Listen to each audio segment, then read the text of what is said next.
Hi, and welcome back. Outboard mixers are an easy and affordable way to mix multiple sounds and instruments. So, what advantages do big modular mixers offer? In this beginner-friendly video, I'll talk about functions and features you could look for. For example, CV control over volume and panning,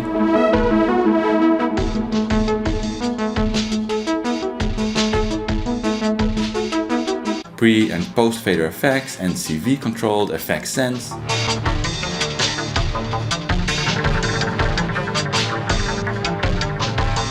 I'll explain things like direct inputs, outputs, cueing and inserts,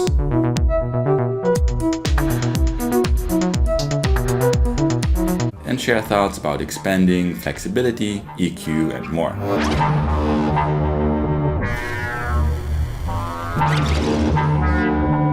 I'm also working on videos with a more personal approach to making music and stereo sound design. More about that soon. Full disclosure, I approached Chaos Devices about their new stereo mixer for those videos. I have very friendly contact with them and they sent me their whole mixer lineup. That inspired me to make this video, but it was never even promised, and as always, companies have no saying over my content. If you like to support my videos or you want to get access to PDF sheets with hundreds of patch ideas I used in my videos, have a look at my Patreon. You can also support my channel through affiliate links in the video description. But now, let's dive right in. If you're completely new to mixing, you can jump to the next chapter for my thoughts. But I want to start with a quick overview of the modules I'm using today. The first thing that's important is that you don't need this whole setup, of course.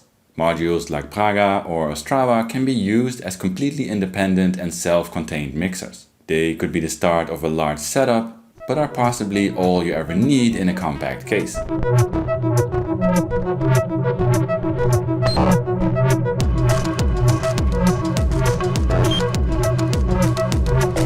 As for the modules, in short, Praga has 4 mono inputs with manual and CV control over volume and panning.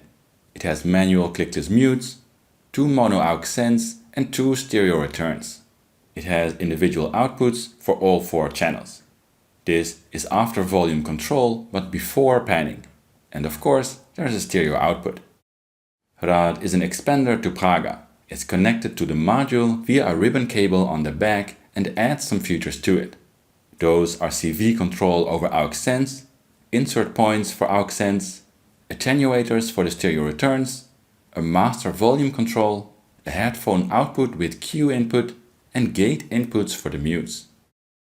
Ostrawa has 4 stereo inputs with manual and CV control over volume and panning. It has manual clickless mutes, a single aux send, but this one is stereo with stereo return. There's a stereo output and additionally a stereo input which is summed to the output mix. You can also select pre- or post-fader aux send per channel. And finally, Bohumin is an expander to Ostrawa, again connected via a ribbon cable on the back. It adds a second stereo aux send and return to the setup with per channel send level controls and CV control, attenuators for both stereo returns and gate inputs for the mutes. Both expanders only work with their specific module, but you can chain multiple Praga and Ostrawa modules in any order you like via ribbon cables on the back. In this setup, Ostrawa is sent to Praga, so I can use the main output here as the master output of the entire setup. The one thing that can make eurorack mixers stand out from outboard mixers is CV control over things like volume and panning. In my opinion, CV control is a crucial thing to look for in a mixer module because it allows you to integrate mixer features in your patches and setup. That doesn't only allow for interesting signal flow, but also makes other modules obsolete, which puts the price and size of a modular mixer in a different perspective. Pay attention though, there are eurorack mixers that don't offer any CV control over their features. If it's important for you to mix within your case, I guess that's also an option, to each their own of course. But if you are interested in just mixing sounds, modular voices or different instruments like standalone synths or drum machines, I think an outboard mixer is probably your best and most affordable option. CV control really changes the function of a mixer. Here's a quick patch example. Here you see a small synth voice with oscillator, filter, sequencer, and envelope modulating the filter. If you want to add volume control to a voice, for example to create a plucky sound, you need to add a VCA and some envelope modulation. If you want to add panning to that, you need to add a panner module and some modulation. Then you can send the stereo sound to an outboard stereo mixer. If you copy this voice, maybe add a drum bus with some panning as well and a simple kick, you get an interesting setup for tracks or live situations. A modular mixer without CV inputs would just replace the outboard mixer and nothing else. But a mixer with CV control over volume and panning would replace all VCAs and panners in this patch, so you don't need those modules in the first place. You can just send your modulation sources to the parts of the mixer that replace the VCAs, panners, and so on. For me, this is why a mixer can make sense in a modular setup, no matter whether it's big or small.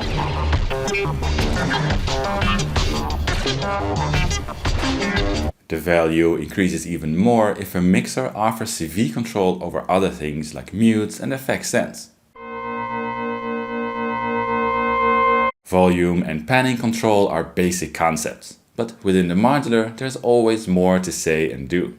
Although volume control sounds easy, how a voltage-controlled mixer deals with attenuation and CV inputs differs per module, and it also differs from what you might be used to with basic VCAs.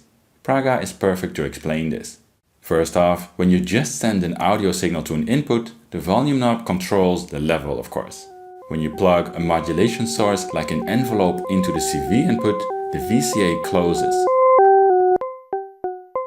The module needs a positive modulation signal to open the channel, and the knob controls how much. This is a very common way of operating. For example, Ostrawa works the same way. With this mode of operation though, if you want a half-open VCA with subtle tremolo from an LFO or envelope, or even create sidechaining, you can do this, but you'd need to attenuate your modulation source and mix it with an external offset voltage. Praga has a valuable feature though. You can select an alternate mode for the CV inputs per channel. In the alternate mode, the volume controls opens the VCA and scales the incoming modulation. In this mode, the module responds to bipolar CV signals. This makes it easy to add subtle tremolo to a sound.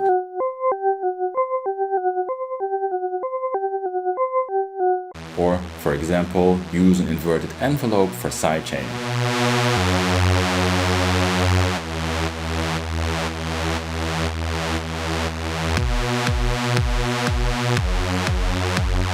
So pay attention to the options and how you want to use VCAs in your mixer. Voltage control over panning is very powerful as well. Of course, manual panning is nice to create a simple stereo field. For example, by keeping one voice in the center and panning another voice or drums around in the stereo field.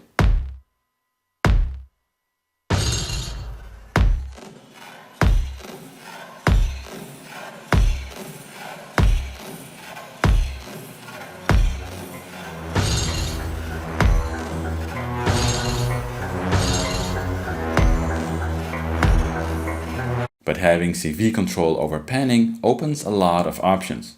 For example, you can take a drum bus or sample, send a copy of the clock to trigger a sample and hold module, and use a subtle amount to pan the sound around in the stereo field, changing on each step.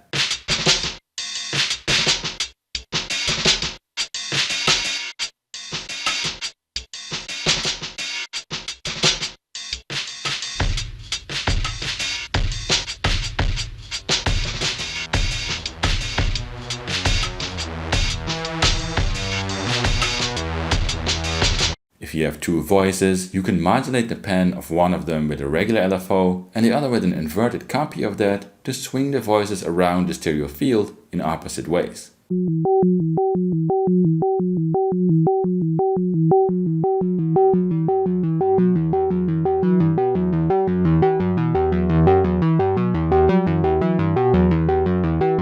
And remember, you can modulate a panner with audio rate signals as well. This creates wide stereo sounds.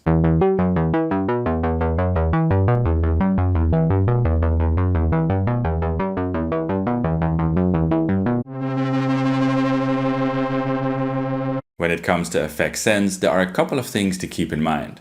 The first thing is mono versus stereo. In my opinion, a stereo effects return is essential.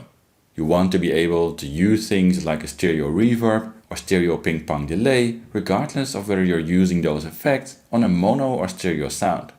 Praga has mono audio inputs and 2 mono effects or accents, but 2 stereo returns.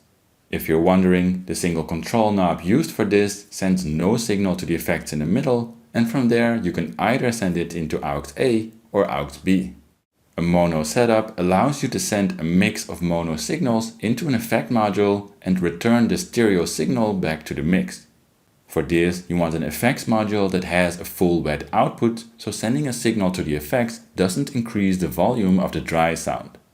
Quite some effects module makers like to call this a stereo effect because, well, it creates a stereo effect, but it can't process a true stereo signal.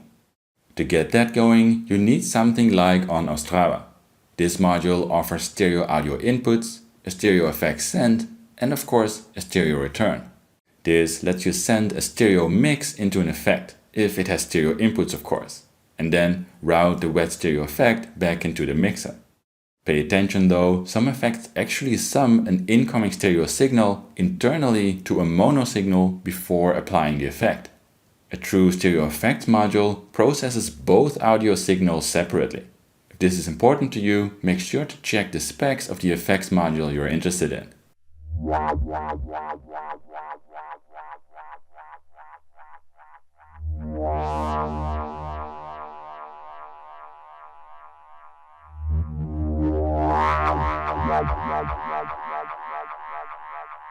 Something else that is important, I guess especially if you're into more ambient and experimental sounds, is the option to choose whether the effects are sent before or after the volume control. This is often called pre or post fader or VCA. On Ostrawa you can select which option you want to use per channel. Praga only offers post, which is probably how you would expect things to work. In post, an incoming sound is attenuated by the volume control knob and sent to the output mix. A copy of the signal after controlling the volume is sent to a VCA used to control the send amount and then to an effects module, which can be sent back to the mix. In this case, the effect stays in proportion to the volume of the sound.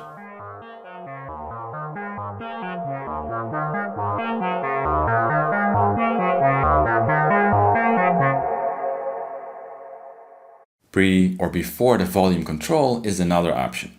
Here, the audio signal sent to the effect is tapped before the volume control. You can still use the effect sense attenuator to set the send level though, but it functions independent of the volume control. This allows you to send the signal to the effects even when the dry signal isn't audible, and create more extreme settings.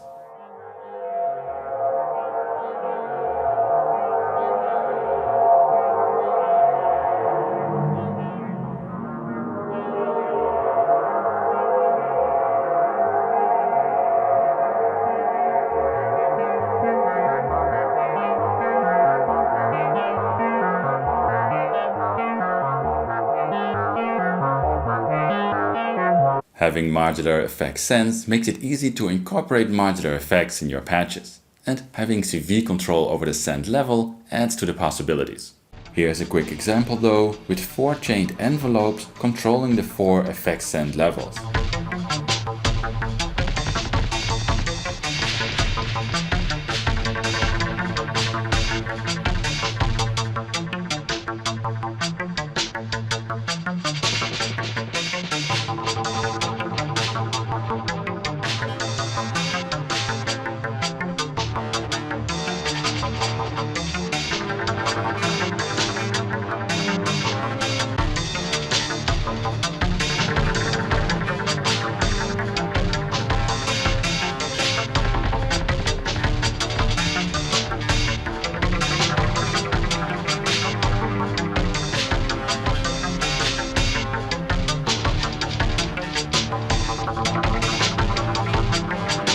Of course, within the modular, it's easy to use other signals like envelopes or clock divisions to modulate the effects and force them into the groove of your patch.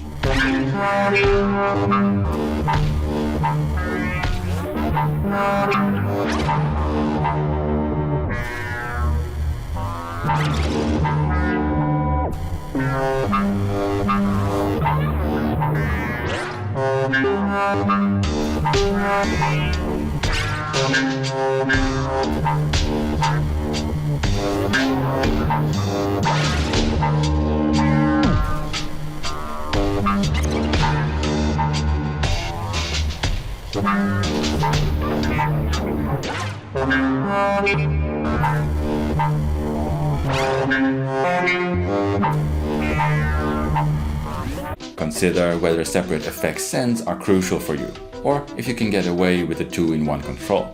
In my performance case, the 2-in-1 solution works fine.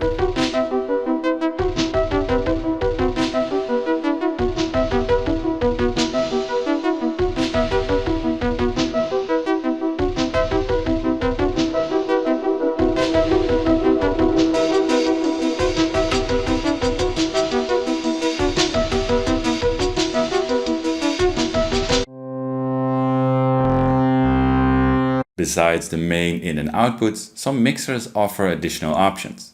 In general, the more the better, but it depends on what you want to do with your setup. The first thing to look for are direct outputs. These are very valuable in my opinion. Praga has those built into the main module called VCA outputs. Ostrawa doesn't, but Chaos told me they are working on an expander module that adds direct outputs to the mixer. It's important to understand that these outputs are post-VCA, so after volume control and CV modulation, and using them doesn't break the connection to the main mix outputs. This means that you can use the direct outputs to multitrack your mix while listening to or recording the main outputs as well. Within the modular though, you have more options. For example, you can send a direct output to an attenuator and use it as another effect send for a specific channel. Then just route the wet effects back into another channel of your mixing setup. Of course, this makes more sense if you already used your regular effect sends for other effects.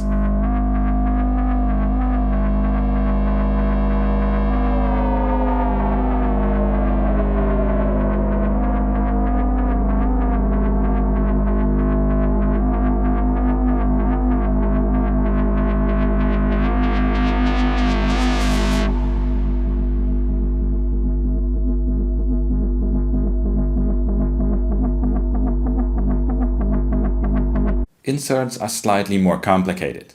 You can find AUX inserts on Hrad, the expander for Praga, but these work slightly different from how inserts are often used in outboard mixers.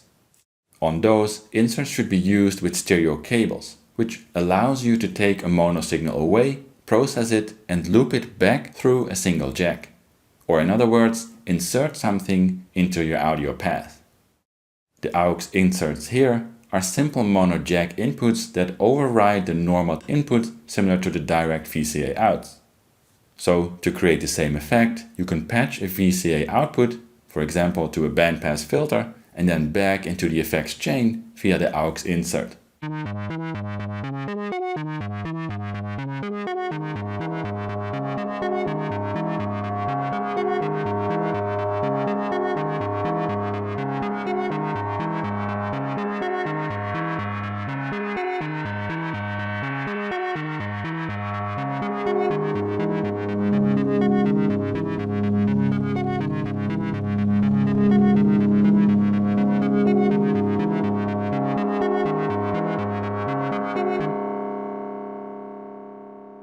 It allows for more options though. For example, Praga alone doesn't offer pre or post effect send options like Ostrawa. But with the inserts, you can mult an input signal externally and send the copy directly to the AUX inserts to create pre-VCA CV controlled effect send.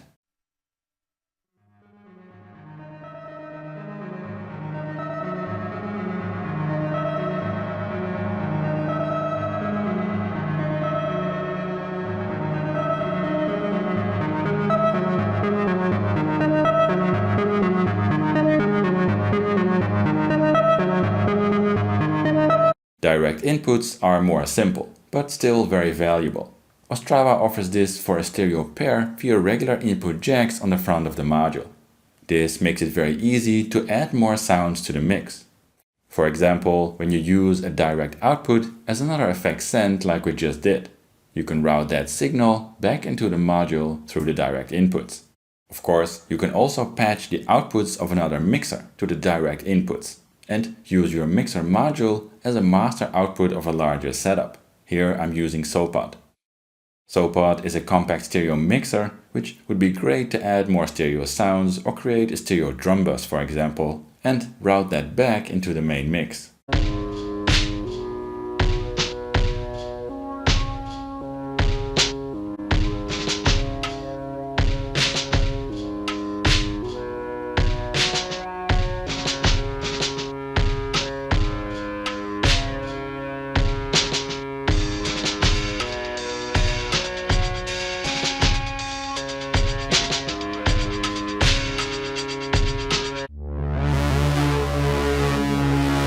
Let's have a quick look at queuing, sometimes also called pre-listen.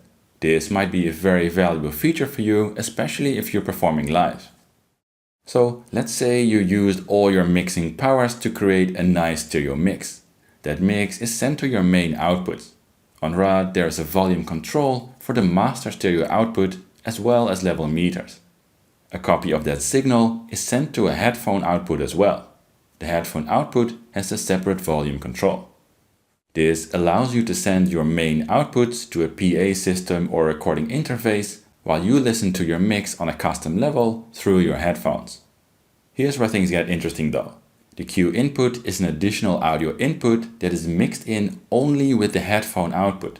So you can plug a synth voice or drum beats to this input and listen to it on your headphones without your audience hearing it or the sound being part of your master output. You can adjust the sound, melody or rhythm, and when the sound is right, repatch to a regular mix input and unmute or fade it into your main mix. The way this concept is implemented can vary from mixer to mixer, so make sure to check specific features if this is important to you. On Hrad, for example, you can solo the Q input, isolating it from the rest of your mix if you want. This is probably obvious, but the modular nature of a modular mixer adds to the value as well. To be honest, one of the things that interest me about modular mixing is limitation. Whether using a 4-channel mixer in a compact performance case or a quad stereo mixer in a sound design setup, I like focusing on a limited amount of sounds and pushing those to the max.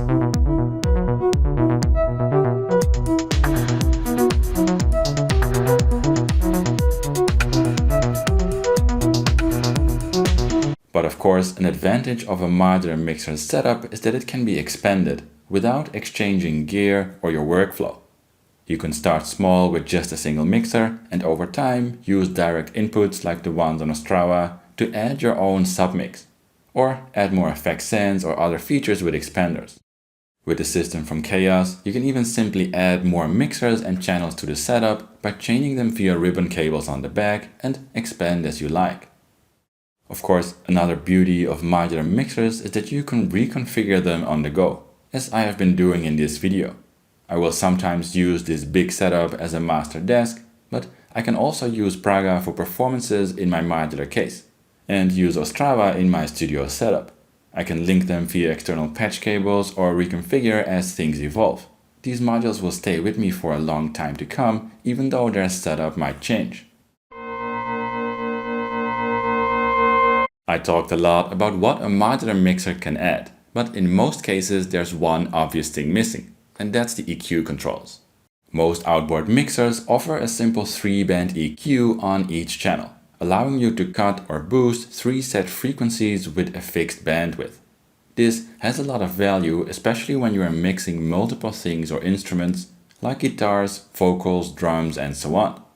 That's because when you're singing or playing drums as a performing musician, it's pretty hard to just, for example, cut some bass frequencies on the fly. On a modular system though, that is a bit different, because you are sculpting all your sounds from the ground up and in great detail. You can adjust every sound to taste. In fact, it's great practice to listen to your mix, learn how to hear problems in it, such as an overlap in frequencies between two voices, and then fix that problem by adjusting the sound rather than masking the problem with EQ. It's definitely something I like to improve on myself. I'm not gonna lie though, there is still value in EQ. For example, in a compact case where you don't have unlimited shaping tools, or for example, when you're like me and like to work with samples that can be used in different situations. Strings, strings, strings, strings, strings, strings, strings, strings, strings. In line with the modularity of, well, the modular, of course you can add separate EQ modules, like Kato is here. An advantage of this is that you can mix and match features. For example, this module offers CV control over the different band levels, configuration, and offers very creative routing options. This can also be used as a multi-band compressor, for example, but of course, adding separate modules for EQ will drive the cost up significantly. So at the end, I do think it's important for you to decide if and how you prefer to incorporate and use EQ in your setup. I'm happy to add this video to my list of basic tutorials, but stay tuned if you're interested in more advanced and musical patches. If you'd like to learn more, have a look here, and as always, smash that like, subscribe and bell button if you want to see more modular content from me. But that's it for now, thanks for watching and see you next time.